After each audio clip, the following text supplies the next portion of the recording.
do you have a take on what's been going on with the start with an open source license, move to a business source license, or to something less open and less free to use than otherwise as an industry trend? Do you come down one side or the other on that one? So I'll talk about the nuance. And I'll just start like something that I have maybe direct empathy for. And I just gave a keynote at the Linux Open Source Summit. And I covered a little bit of this topic, but I'll rephrase some of it here for the audience. I contributed to Terraform in the early days when it was Mitra Hashimoto, Armon, and Packer was one of their tools. I remember making contributions there. Terraform, I think I was one of the first people to write before I was working at Google, the provider for GCP, because we were using it at Puppet Labs. And so I see myself as a big part of that community. I've spoken at a lot of their conferences. I know the team members there, have a relationship with these people. And so one day you see they changed the license. And that license change, depending if you signed a contributor's license agreement or not, means they relicense your stuff too. In the case of Terraform, not so much, because I think the providers are different. Plus, there's a different provider anyway. Now, personally, I literally don't care. Just from personally speaking, I made those contributions back when I needed to use those things. I made them at that point in time, and I made them for anyone to do anything with. Anyone. Fork it, reuse it, rename it, just doesn't matter. I was giving it away. I also understood that those projects aren't mine. They're HashiCorp's, trademark and everything. I think a lot of people are confused about this ain't ours. A lot of people are like, oh, this is ours. No, it's not yours at all. These things typically have funding sources. They have maintainers who are ultimately responsible. They have legal trademarks and they have licenses, all subject to change. Company can be bought out, people move on, people change governance model. All this stuff is just temporary. So you think your community is great and immune to all of this? You are fooling yourselves. Because the ultimate responsibility of the community is to be prepared to hit the fork button and then do what's necessary for that thing to live on with the governance model you want. Most people ain't trying to do that. Why? Because you can't do that for free forever. You can't. And this is the nuance here, because I've had a open source project that other people use, even commercial entities. And it's really hard as a maintainer to wake up on a Saturday and see a GitHub issue from a profitable company that pays you $0 that would like a timeline on when this is going to be fixed. I'm looking around like, no. This is not my priority. It's like, well, Kelsey, you're not being good open source steward. It's like, Kelsey ain't working for free. And I am at no requirement to accept these changes. That's the nuance here. So now you're trying to build a business. I think a lot of these projects have no business trying to build a business. Some of this stuff ain't a business. Like imagine a business around grep and vim. Stop it. I'm sorry. These are, do they add value? Absolutely. They add value. But it doesn't mean it's a business. I think Netflix has this problem too. Can every movie make it as a standalone Blu-ray disc for sale at Walmart? Absolutely not. Some of these B movies, I'm not paying $15 for the B. We're just not doing that. And so then it's not sustainable.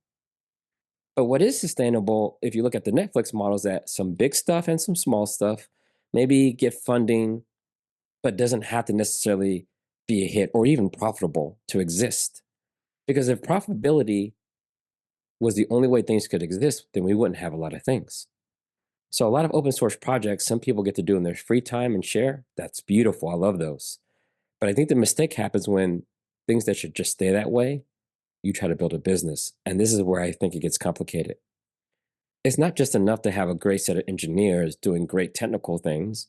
You need marketing. You need sales. You probably need HR if the team gets big enough.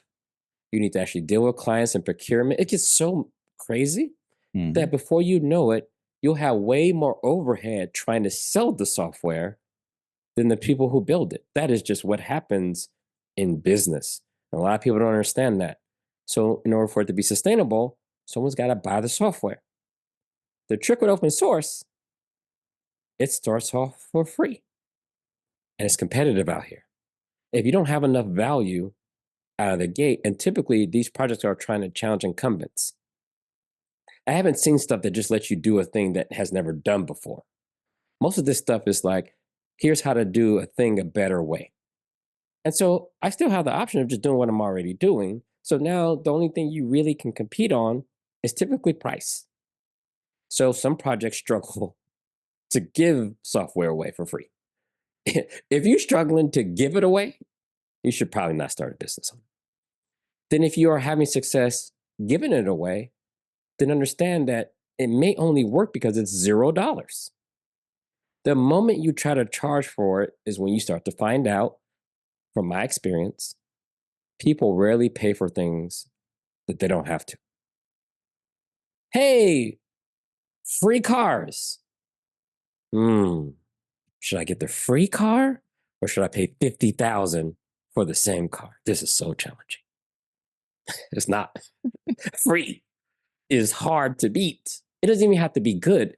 When it's free, like free food, it's free. It's okay. Like I went to school when I was in elementary, they gave me a peanut butter and honey sandwich on wheat bread. It was free. It was good, but I'm not paying $10 for peanut butter, honey on wheat bread. It's $10. It doesn't add up. And so what happened to HashiCorp is interesting because they make it all the way to IPO, the dream for any company. And all we know is they made all of this money. But then when you start to see the revenue numbers, things are adding up. And someone explained to me when I was working at Google, the challenge about working at a company like Google, if one year you report $20 billion in earnings, they want to see 24 billion next year. They want 20% growth over growth every year. So before you know it, enough time goes by, you make 100 billion. You better not show up next year with 99 billion. I need 120 billion. And if you don't get that, we got to start rethinking this thing. So now HashiCorp's in that boat. We love the company. We love the software. I think there was a little bit of cracks in the governance model.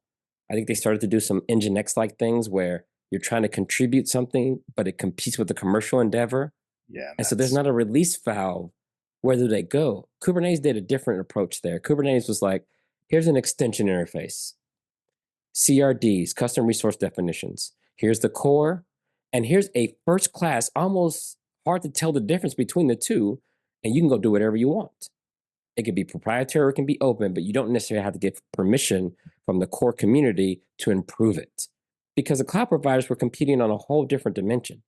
Yep. I think HashiCorp, like Nginx back in the day, for some of their projects, decided to have this governance model that kind of kept some contributions at bay when they started to compete with commercial. Nothing's worse than lock in than lock out. If all those features would have landed, people would have stood there. But the moment you say what I can't do, that's when things start to feel a little uneasy. And so you get to that plus a combination of having to grow revenue and hard to do that when people don't have to pay, you start doing unnatural things. And look, to be fair, I read the license. It said, unless you're trying to compete with us as a commercial entity for the most part, you still get to use the software under the original terms we had before. So the average person, even working at a company as a consumer downstream, technically, nothing changed. But ethically, we all saw the danger signs. What do you mean? The competitor I've chosen as a technology partner can no longer make improvements that you may or may not make. What's going on here? Is this just the first step? What happens when you tell me that I can't even write Terraform code without paying you some type of fee? We saw this with like some of the stuff Oracle was doing in some of their products. We don't like the way this smells. This really feels bad for us, mainly how it's communicated. And so think all things equal. People don't like when you switch things up without a clear communication line.